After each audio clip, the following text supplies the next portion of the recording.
오늘 다 같이 은혜 받으실 하나님의 말씀은 누가복음 18장 18절부터 23절까지의 말씀입니다. 어떤 관원이 물어 가로되 선한 선생님이여 내가 무엇을 하여야 영생을 얻으리이까? 예수께서 이르시되 내가 어찌하여 나를 선하다 일컫느냐? 하나님 한 분 외에는 선한 이가 없느니라. 내가 계명을 안 하니 간음하지 말라, 살인하지 말라, 도적질하지 말라, 거짓 증거하지 말라, 내 부모를 공경하라 하였느니라. 여짜오되 이것은 내가 어려서부터 다 지키었나이다. 예수께서 이 말을 들으시고 이르시되 내가 오히려 한 가지 부족한 것이 있으니 내게 있는 것을 다 팔아 가난한 자들을 나눠주라. 그리하면 하늘에서 보화가 내게 있으리라. 그리고 와서 나를 좇으라 하시니 그 사람이 큰 부자인 고로 이 말씀을 듣고 심히 근심하더라. 아멘.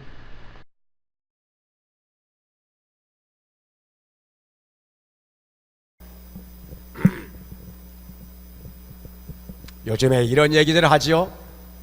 국회에서 청문회 하면은 여러 가지 의혹들은 많이 제기하고 있지만 결정적인 한 방이 없다. 그러니까 증거가 없다는 거지요. 그냥 혹시 이러지 않느냐 하면서 의혹을 제기하고 마치 그 의혹이 사실인 것처럼 상대방을 공격하는 건 있지만은 그러나 확실한 증거를 제시하면서 결정적인 한 방이 없다 이거죠. 그런데 여기 예수님께 찾아와서 영생에 대해서 묻는 사람에게 예수님께서는 결정적인 한 방을 날리십니다. 그냥 한 방에 나가 떨어져요. 여러 말할 것 없어요. 그냥 한 방에 나가 떨어져요. 도대체 무슨 말씀을 하셨기에 한마디 말씀으로 인하여 그 사람이 나가 떨어졌을까요? 도대체 그 결정적인 한 방이란 도대체 무엇이었을까요? 지금 여기에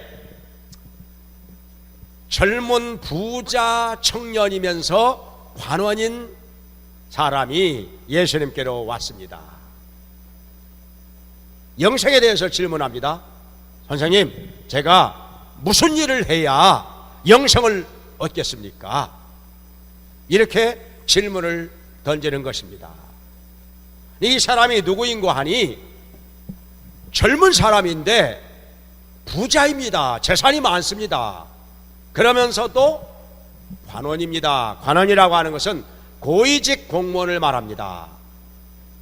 오늘날로 말하면 아마도 젊은 나이에 행정고시에 합격을 해가지고 1급이나 2급 공무원이 되지 않았을까. 그러니까 정말 젊은 나이에 출세를 한 사람입니다. 무엇 하나 부러울 것이 없습니다. 나이가 젊지요. 그러면서도 고위 공무원이지요. 그리고 재산이 많은 부자이지요. 건강하지요. 무엇 하나 부러울 것이 없습니다. 아쉬울 것이 없이 사는 사람이었던 것입니다.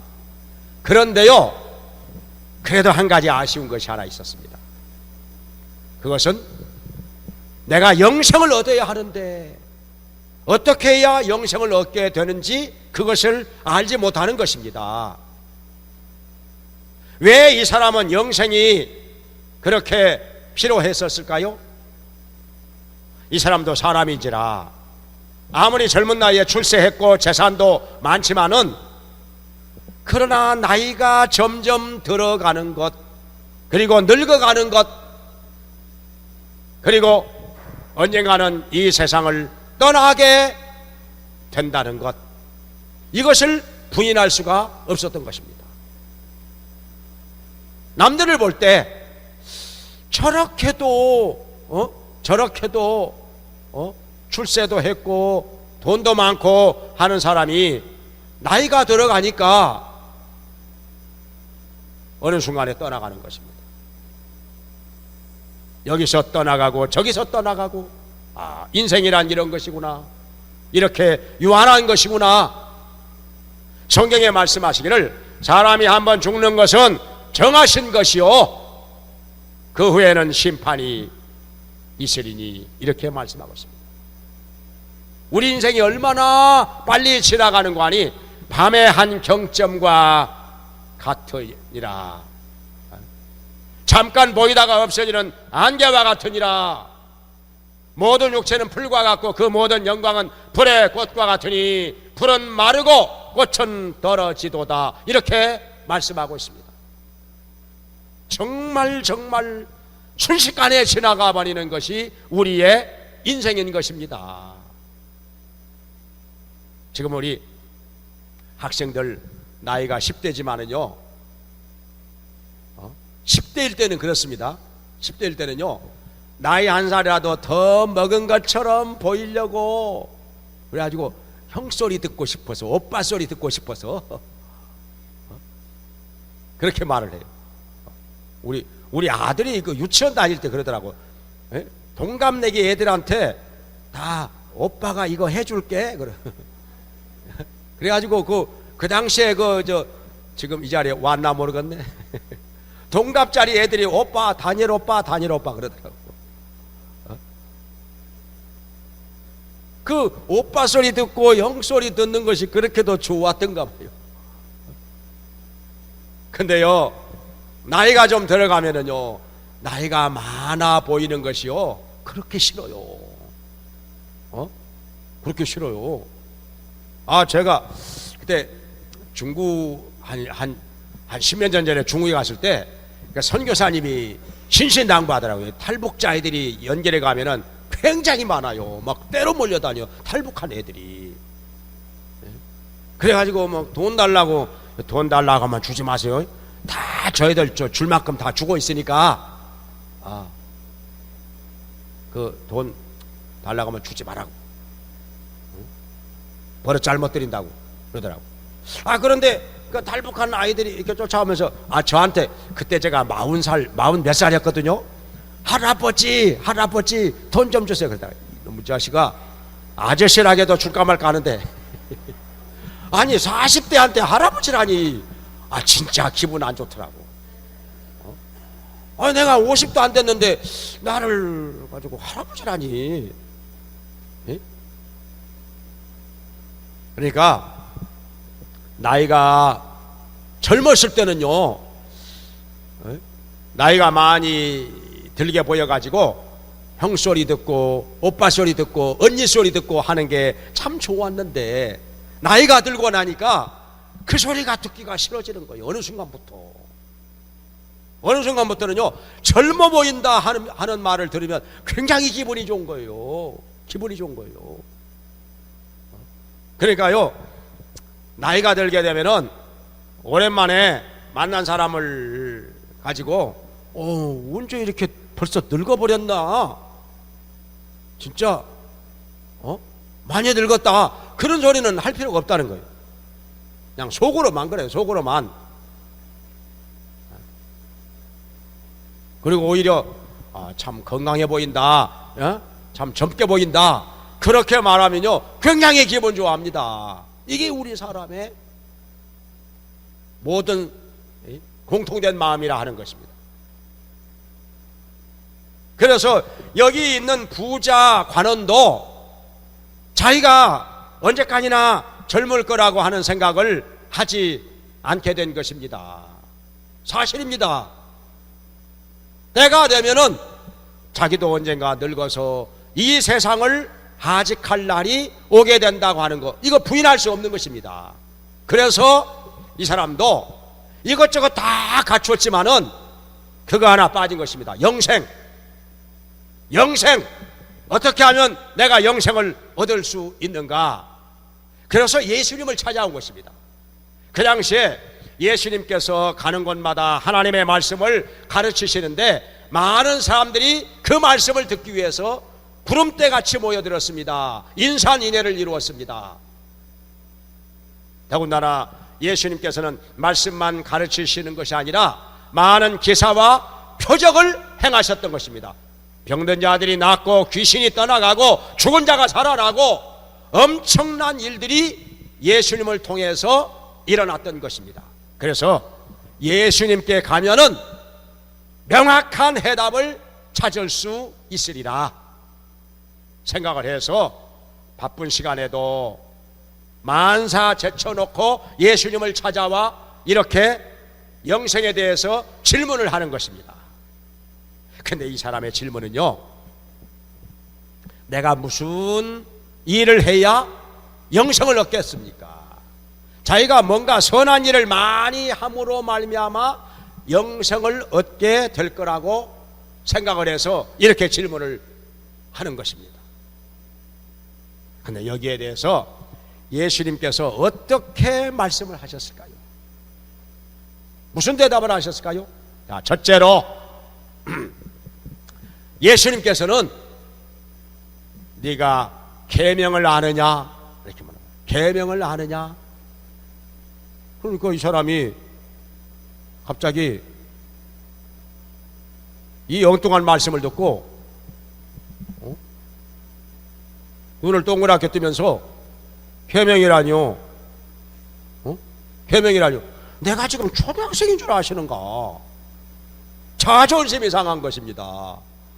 이 공부도 할 만큼 한 사람인데, 젊은 나이에 출세한 사람인데, 어디 가든지 똑똑하다는 말 듣는 사람인데, 예수님께서 이 사람을 향해서 내가 계명을 아느냐? 참, 마치 중학생한테 ABCD 아느냐고 묻는 거나 마찬가지. 중학교 1학년 학생한테 너 더하기 빼기 할 줄 알아? 이렇게 물으면 얼마나 기분 나쁘겠어요. 아니 이 사람이 나를 뭘로 보고 내가 이래봬도 젊은 나이에 출세해가지고 참 똑똑하다는 말 듣고 지식인이라는 말을 듣고 있는데 계명을 아느냐고 물어. 계명이라뇨? 계명이라뇨? 그러니까 예수님께서 더 또 유치한 말씀을 하십니다. 계명이라면은 간음하지 말라, 살인하지 말라, 도적질하지 말라, 이웃에게 거짓 증거하지 말라, 내 부모를 공경하라. 이거야. 그거요? 나 어렸을 때부터 다 지켰는데요. 예수님 만나면 영생 얻는 방법에 대해서 아주 심오한 것을 말씀하실 줄 알았는데 고작 하신다는 말씀이 계명에 대해서 그거요 다 나 어렸을 때부터 지켰는데요. 아마 속으로 그랬어요. 나 초등학생 아니에요. 내가 뭐 초등학생인 줄 아십니까? 나를 무시하는 거 아닙니까? 자존심이 상해가지고 무슨 대단히 차원 높은 말씀을 하실 거라고 기대하고 왔는데 이거 뭐 초등학생 취급하는 거 아니에요? 계명에 대해서 말씀하시니까 어렸을 때부터 다 지켜왔는데 그 정도야 뭐 아주 기초적인 얘기 아닙니까? 그런데요 이 사람은 한 가지 모르는 것이 있었습니다. 이 계명을요 다 지키고 있다고 자신 있게 말하고 있지만은 사실은 다 지키지 못하고 있다는 것입니다. 계명을 다 지킬 만큼 완전한 사람이 이 땅에는 아무도 없다는 것을 이 사람은 아직까지 모르고 있었던 것입니다. 너무너무 당연하고도 기초적인 것인데 다 알고 있다고 생각을 했는데 사실은 모르고 있다는 것입니다. 마태복음 19장에서는 이런 말씀도 곁들여져 나옵니다. 내 이웃을 내 몸과 같이 사랑하라. 그러니까 살인하지 말라, 간음하지 말라, 도적질하지 말라, 이웃을 해하려고 거짓 증거하지 말라, 내 부모를 공경하라. 그리고 내 이웃을 내 몸과 같이 사랑하라, 이렇게 말씀하고 있습니다. 그러니까 이 사람은 계명을 다 지키면서 살고 있다, 어렸을 때부터 다 지켜왔다 생각을 하고 있지만은 예수님께서 보실 때는요, 계명 다 지키지 못하는 죄인이라는 거, 이걸 말씀하고 있는 것입니다. 근데 이 사람은요, 아직까지 못 깨닫고 있어요. 아직까지 못 깨닫고 있어요. 계명을 다 지킬 정도로 온전한 사람이 이 세상에 누가 있겠는가? 아무도 없다는 것입니다. 성경에서 이렇게 말씀하고 있습니다. 의인은 없나니 하나도 없으며, 로마서 3장 10절에, 로마 3장 23절에서는 모든 사람이 죄를 범하였음에 하나님의 영광에 이르지 못하더니, 이렇게 말씀하고 있습니다. 죄가 없는 의인은 하나도 없나니, 하나도 없다는 것입니다. 그러니까 다 죄인이라는 것입니다. 계명을 어긴 적이 어찌 한 번도 없겠습니까? 여기 부모를 공경하라, 과연 부모를 완전하게 공경했다고 말할 수 있는 사람 누가 있겠습니까? 돌아보면은 참 부족한 것 많지요, 후회되는 것도 많지요, 죄송한 것도 많지요. 부모가 100% 만족할 정도로 부모를 공경한 사람 누가 있겠습니까? 그리고 이게 살인하지 말라 하였는데, 사실은 형제를 미워하는 것도 마음으로 살인하는 것이라. 미워하는 것도 마음으로 살인하는 것이라. 사실 마음속으로요, 죽이고 싶도록 미워한 적 없습니까? 그리고 또 여기 간음하지 말라 말씀하셨는데, 간음하지 말라, 여자를 보고 또는 남자를 보고 음욕을 품은 것도 이미 마음으로 간음한 것이라, 마음으로 간음한 것이라 말씀을 하고 있습니다. 자, 마음속으로 얼마나 여러 가지 더러운 상상을 많이 하였습니까? 음욕을 품고 여자를 보았고 남자를 보았다, 이거 간음한 것이라 말씀하고 있는 것입니다. 또 거짓 증거하지 말라, 이웃에게 여러 가지 나쁜 생각을 가지고 거짓 증거한 거, 이웃을 속여서 말한 거 어찌 없습니까?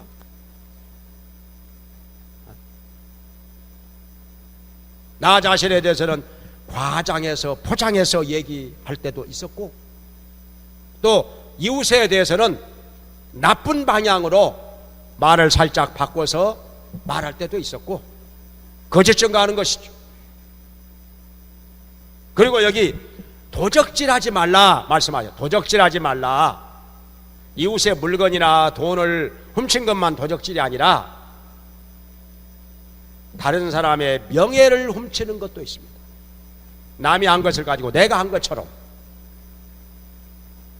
남의 지식을 훔친 것도 있습니다. 시험 볼 때 컨닝하는 거, 이거 지식을 도적질하는 것이죠. 살짝 몰래 남의 것 보고 베껴 쓰는 거, 이거 도적질하는 것이죠. 요새 표절이라고 하는 것도 있죠. 남이 써놓은 것을 내가 쓴 것처럼, 그거 표절이죠. 그거 도적질이라. 노래도 그렇습니다. 남이 만들어 놓은 곡을 마치 내가 쓴 것처럼 살짝 가져다가 쓰는 거, 그거 표절입니다. 이런 류의 도적질이 한두 가지겠습니까? 그래서 계명 앞에 완전한 사람 아무도 없다, 계명 앞에 깨끗한 사람 아무도 없다, 이것을 예수님께서 깨우쳐 주시려고 말씀을 하시는 건데, 이 사람요 아직까지 못 깨닫고 있어요. 아직까지 못 깨닫고 있어요. 아주 자신 있게, 어떤 면에서는 자존심 상한다는 듯이, 계명이요? 나 어렸을 때부터 다 지켰습니다. 실망했다는 듯이, 예? 저한테 고작 하신다는 말씀이 그 정도입니까? 제가 그 정도로밖에 안 보이셨습니까? 지금 그런 생각을 가지고 얘기를 하는 것입니다. 그러니까 아직 한참 멀었다는 것입니다. 한참 멀었다는 것이죠. 계명을 지켜가지고 영생을 얻을 것 같으면 영생 얻을 수 있는 사람 아무도 없다는 것을 지금 예수님께서 깨우쳐주고 계시는 것입니다. 근데요, 이 말씀을 가지고 또 오해하는 사람들 있습니다. 계명을 지켜야 영생을 얻는다고 예수님 말씀하셨으니까 열심히 계명을 지키시기 바랍니다. 절제하게 계명을 지켜가지고 영생을 얻게 되기를 바랍니다. 또 이렇게 얘기하는 분들이 상당히 있어요. 그건 오해인 것입니다. 그게 아니라 계명을 지켜가지고서는 영생을 얻을 수 있을 만큼 완전한 의인이 아무도 없다는 것을 예수님께서 깨우쳐 주시고자 이렇게 말씀하신 것입니다. 그런데 이 부자관은 아직까지 못 깨닫고 있어요. 상당히 똑똑한 줄 알았더니 이 말씀에 대해서 아직까지 못 깨닫고 있어요. 자기가 의인인 줄로, 완전한 사람인 것으로 착각을 하고 있는 것입니다. 죄인인 것을 몰라요. 죄인인 것을 못 깨닫고 있습니다. 그 다음에 두 번째로 이렇게 말하는 부자 관원에게 예수님께서 뭐라고 말씀하시는가? 여기서 지금 결정적인 한 방이 나옵니다. 내가 온전하고자 할진대 너의 재산을 가난한 사람들에게 나누어주고 나를 놓쳐라. 그리하면 하늘에서 보화가 있으리라. 이 보화라고 하는 것은 영생이 있으리라 하는 말씀이죠. 근데 이 부자 청년이요, 아무 소리 못합니다. 그 사람이 큰 부자인 거로 근심하더라. 그러다가 예수님 영영 떠나가 버립니다. 예수님 쫓아가지 못합니다. 영생을 취하지 못합니다. 여전히 이 사람은 이 세상에서 자기가 가지고 있는 재물이 가장 소중한 거였습니다. 재산이 많아가지고 젊은 나이에 고위직 공무원이 돼가지고 이것이 오히려 예수님을 따르는데 걸림돌이 되었던 것입니다. 예수님을 따르지 못했습니다. 지금 당장 현실 속에서 누리고 있는 부귀 영화가 이 사람에게는 더 소중한 것입니다. 영생보다 더 소중한 것이 되고 말았던 것입니다. 불행한 쪽으로 선택한 것이죠. 어리석은 선택을 하고 만 것입니다. 그러니까 예수님께서는요, 이 사람에게 무엇을 깨우쳐 주시고자 이런 말씀을 하셨는고 하니, 너의 재산을 팔아가지고 가난한 자들에게 나눠주고 나를 놓쳐라. 그리하면 하늘에서 보화가 있으리라 말씀을 하셨는데, 두 가지를 깨우쳐 주고 계시는 것입니다. 그건 뭔가 하니, 네가 지금 이웃을 내 몸과 같이 사랑하라 하는 말씀을 다 지키고 있다고? 어렸을 때부터 다 지키고 있다고 말하는데, 과연 그게 사실일까? 사실일까? 여러분 어떻습니까? 이웃을 내 몸과 같이 사랑하라 하는 이 말씀 지키고 있습니까? 지키고 있습니까? 이웃을 내 몸처럼 사랑하는 거, 그거 쉬운 일일까요? 과연 쉬운 일일까요?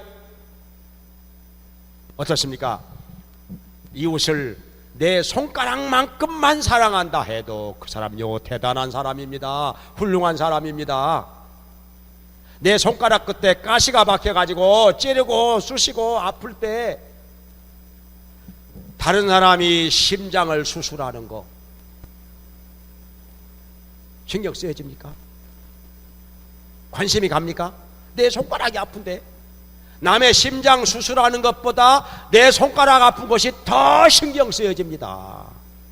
다른 사람이 암에 걸려 병원에 누워 있어도요, 그것보다 내 손가락이 아프면 그게 더 신경 쓰여집니다. 이게 우리 인간의 보통 마음입니다. 누가 아니라고 하겠습니까? 누가 아니라고 하겠습니까? 다른 사람을 내 손가락만큼만 사랑한다 해도 이 사람은요, 그야말로 훌륭한 사람, 존경해야 할 사람, 성자라는 말을 들어야 할 사람인 것입니다. 그 정도로 우리 인간은요, 이기적으로 생각을 합니다. 나를 먼저 생각합니다. 욕심이 앞섭니다. 그래서 예수님께서는 지금 여기 부자관원이 하나님께서 주신 계명 마땅히 지켜야 하는데 그 계명을 온전하게 지키지 못하고 있다는 것을 깨우쳐 주고 계시는 것입니다. 재산 받아서 정말 이웃을 사랑한다면 재산 가지고 가난한 이웃들에게 나눠주고 예수님을 쫓아가야지. 그래서 영생을 얻었어야지. 그런데 그렇게 못하고 있는 것입니다. 그저 재산을 더 모으기에만 급급한 사람이었습니다. 이런 말 하잖아요. 있는 사람이 더 무섭다고.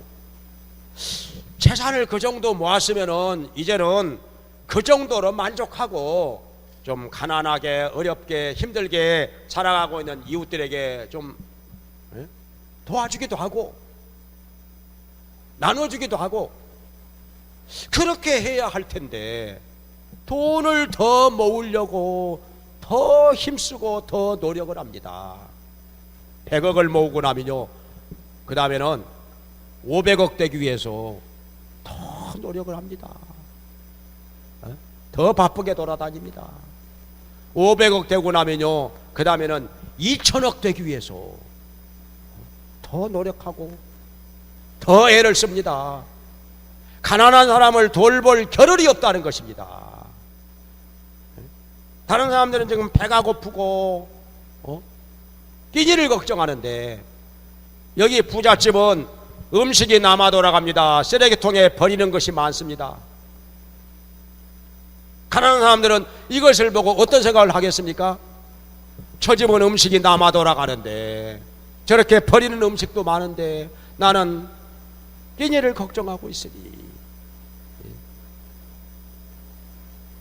밥 한번 배불리 먹어봤으면 좋겠는데 나는 왜 이렇게 가난해가지고 저 집은 저렇게 비싼 것도 마음껏 사는데 내 집은 아이 학비를 걱정해야 하는 처지가 되었으니 철 따라서 입을 옷이 없어가지고 이렇게 헐벗고 있으니 이렇게 탄식한다 하는 것입니다. 그러니까 이웃을 내 몸처럼 사랑하는 사람이라면 그렇게 많은 재산 가지고 더 모으려고 애를 쓸 것이 아니라 가난한 사람에게 좀 나누어 주면서 힘들게 살아가는 이웃 돌보면서 사는 것이 옳지 않으냐 하는 것입니다. 그런데요, 여기 예수님께 찾아온 부자 관원은 가난한 사람을 돌볼 마음이 전혀 없습니다. 힘들게 배고프게 살아가는 사람 돌볼 마음이 전혀 없습니다. 어렵게 살아가는 이웃을 도와줄 마음이 전혀 없습니다. 그런데 계명을 다 지켰다고요? 어렸을 때부터 다 지켰다고요? 자기가 완전하다고요? 엄청난 착각인 것입니다. 엄청난 착각인 것이죠. 그래서 예수님께서는요, 이 말씀 한마디로 이 부자 관원이 하나님께서 주신 계명들을 다 지키지 못하는 죄인이라고 하는 거. 계명을 지켜가지고서는 영생을 얻을 만한 완전한 의인이 아니라는 것을 스스로 증명하게 만든 것입니다. 여러 말할 것 없어요. 한 방에 그냥 보낸 것입니다. 또 하나는요, 지금 이 부자관원이 영생에 대해서 질문을 하고 있지만, 영생에 대해서 질문을 하고 있지만, 영생은 그냥 액세서리 정도로 생각을 하고 있는 사람이라는 거. 그냥 있으면 좋고 없어도 할 수 없고, 이 사람에게 있어서 중요한 것은 영생보다도 저 천국에 가서 주님과 함께 영원히 사는 것보다도 당장 이 땅에서 부자로 살고 높은 지위를 가지고 떵떵거리면서 사는 거, 이게 좋은 것이었습니다. 이것이 더 중요한 것이었습니다. 영생보다도 돈 많은 거, 많은 재산을 가지고 넉넉하게 사는 거, 이것이 더 중요한 것이었던 것입니다. 근데요, 안타까운 것이 이 사람은 뭘 몰랐느냐? 자기의 인생이 이 땅에서 영원한 것이 아니라는 것, 이것을 지금 잊어버리고 있는 것입니다. 영원한 것이 아닌데 인생이 아무리 재산이 많아도 아무리 높은 지위에 올라갔을지라도 우리의 인생 끝나면 다 아무것도 아닌 것입니다. 다 사라지는 것들입니다.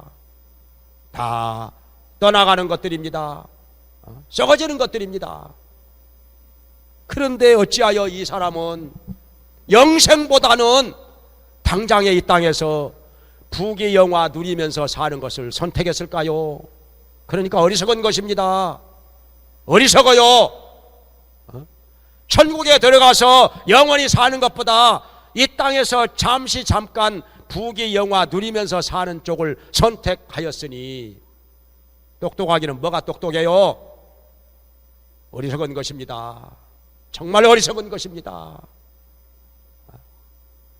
이렇게 예수님께서는 한 방에 그냥 내가 온전하고자 할진대 너의 재산을 가지고 가난한 자들에게 나눠주고 나를 좇으라, 그리하면 하늘에서 보화가 있으리라 하시니까 그냥 근심하며 돌아가 버린 거예요.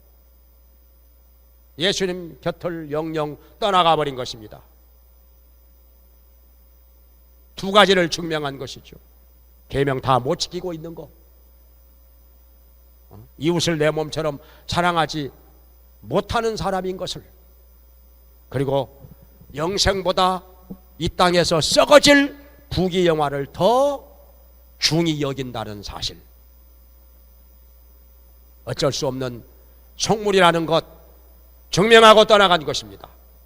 그러니까 예수님께서는 네가 계명 다 못 지키고 있지 않느냐, 이웃에게 네가 진정 사랑을 얼마나 실천하고 있느냐, 못하지 않느냐, 영생보다 네가 더 이 세상에서 썩어질 부귀영화 더 사랑하고 있지 않느냐, 이 세상도 그 정욕도 지나가되 오직 하나님의 뜻을 행하는 이는 영원히 거하느니라. 그런데 너는 어찌하여 육신의 정욕과 안목의 정욕과 이생의 자랑을 중히 여기고 그것만 쫓아가느냐, 이렇게 여러 말 안 했다는 거예요. 여러 말 안 하고 그냥 이 말씀 한마디로 그냥 결정적인 한 방에 그냥 날려 보내버린 거예요. 스스로 자기 자신이 부족한 죄인이라고 하는 것, 영생을 얻을 만한 자격이 없다고 하는 것을 증명하고 떠나가 버리게 만든 것입니다. 한 방에 날려버렸어요. 그 다음에 세 번째로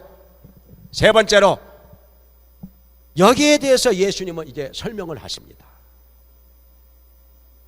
제자들에게 예수님께서 말씀하십니다. 부자가 천국에 들어가는 것이 얼마나 어려운 거 아니? 낙타가 바늘기로 들어가는 것보다 더 어렵다. 낙타가 바늘기로 들어갈 수 있을까요? 그 작은 바늘구멍으로 실오라기 하나 꿰는 것도 그것도 쉬운 일이 아닌데, 여자분들 바늘 깨다가 실 꿰봤지요? 쉽지 않습니다. 한참 걸려요. 탁 넣는데 또 빗나가고, 탁 넣는데 실이 꼬부라져 버리고, 실 하나 꿰는 것도 쉽지 않은데 낙타가, 그 덩치 큰 낙타가 바늘기로 어떻게 들어갑니까? 불가능한 것이죠. 부자가 천국에 들어가는 거 이렇게 불가능하다 이거예요. 왜냐? 돈이 더 소중하기 때문에. 돈을 중히 여기다 보니까 예수님을 따르지 못해요. 그게 걸림돌이 되어서 예수님을 따르지 못합니다. 천국에 들어가기가 이렇게 어렵다는 것입니다.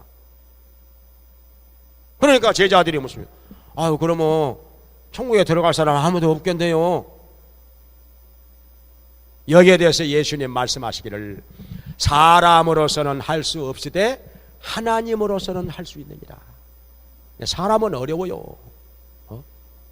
부귀영화 버리고 예수님을 쫓아가서 영생을 얻는다고 하는 거, 이거 사람으로서는 그런 결단을 내리는 게 어려운 일입니다.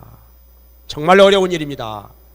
지난주에 말씀드렸다시피 자, 엘리사가 엘리야의 그 겉옷을 벗어서 자기 위에다가 살짝 던지니까 알아차리고 그 많은 재산 버리고, 재산이 많았죠. 소 24마리 가지고 밭을 갈면서 농사를 지을 만큼 부자였으니까요.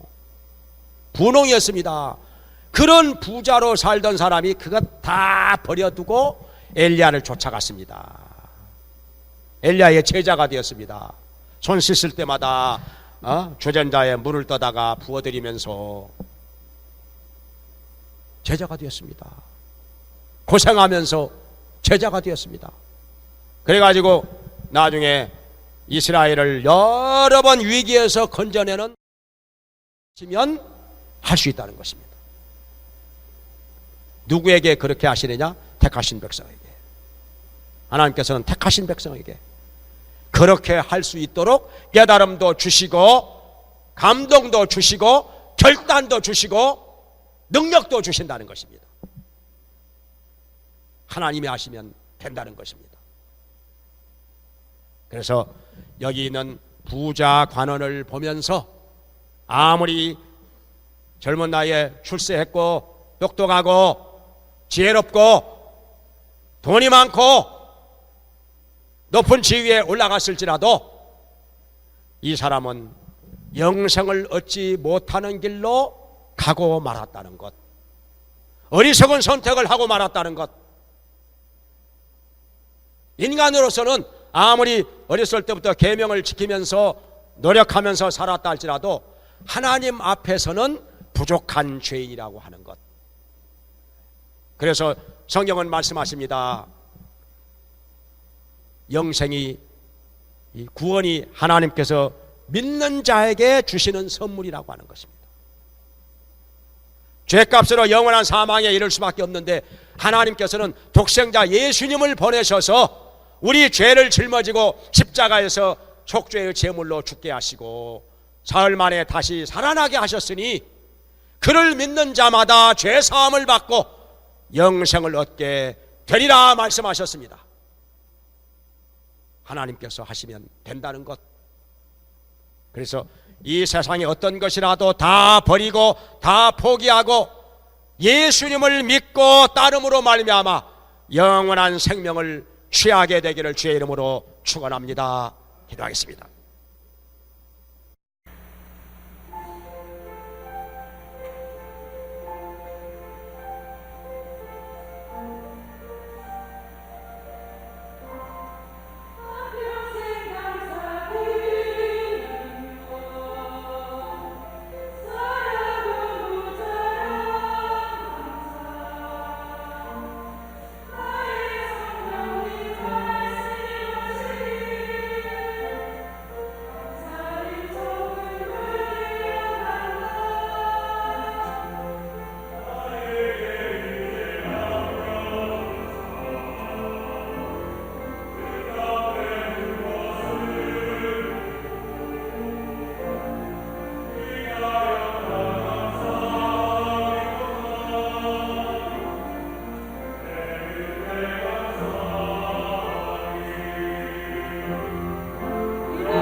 하나님, 아름다운 가정 주셔서 감사합니다.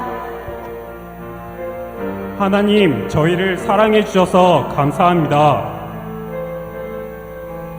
하나님을 찬양하시니 감사합니다. 주님, 모든 것 감사드립니다.